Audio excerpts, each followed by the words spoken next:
Ah, ton mari a déjà signé ton divorce à ta place paix, murmura le petit livreur devant l'entrée de service.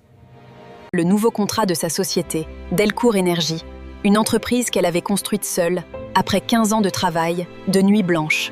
Et de sacrifices. Camille était riche, respectée, puissante en apparence. Mais ce soir-là, devant un enfant de 12 ans en veste trop grande, elle sentit son cœur devenir froide. Le garçon s'appelait Samy. Il livrait des repas le soir pour aider sa mère. Femme de ménage dans un hôtel. Il passait souvent par l'arrière du grand immeuble où travaillaient les dirigeants. Les adultes ne le regardaient jamais.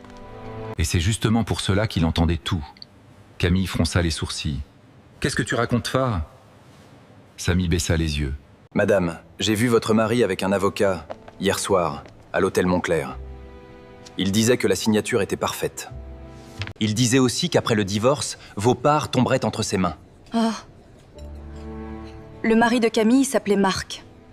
Un homme charmant, élégant, toujours souriant devant les caméras. Officiellement, il était son plus grand soutien. Il disait souvent que « Ma femme est exceptionnelle.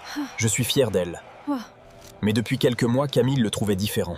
Plus froid, plus pressé. Plus intéressé par les documents de l'entreprise que par leur famille. Elle refusa pourtant de croire un enfant. « Samy, tu es sûr ?» De ce que tu dis, Ah là. Avant qu'il réponde, Marc apparut dans le couloir. Son sourire était parfait. « C'est Camille, tu parlais... » Avec qui va ? Ah. Il regarda Samy comme on regarde une tache sur un costume. Ces enfants inventent n'importe quoi pour obtenir de l'argent. « Tu es épuisée, ma chérie. Le stress te rend méfiante. » Ah. Camille ne répondit pas. Pour la première fois, son sourire lui fit peur. Samy serra son sac de livraison contre lui.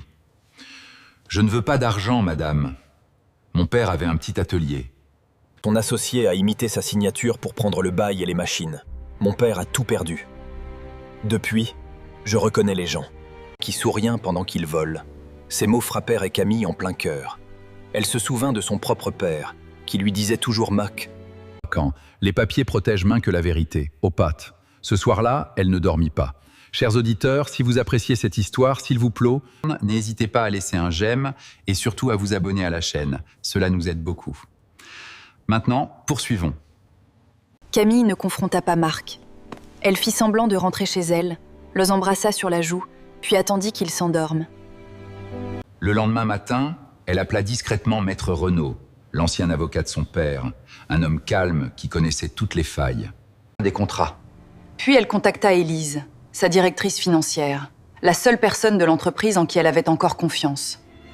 Ensemble, ils commencèrent à vérifier. Pas de piratage, pas de scandale, juste des preuves légales. Ils demandèrent les copies des actes. Déposés chez le notaire. Ils vérifièrent les accès aux dossiers confidentiels. Ils comparèrent les horaires, les messages, les appels. Et la vérité apparut. Un dossier de divorce avait bien été préparé.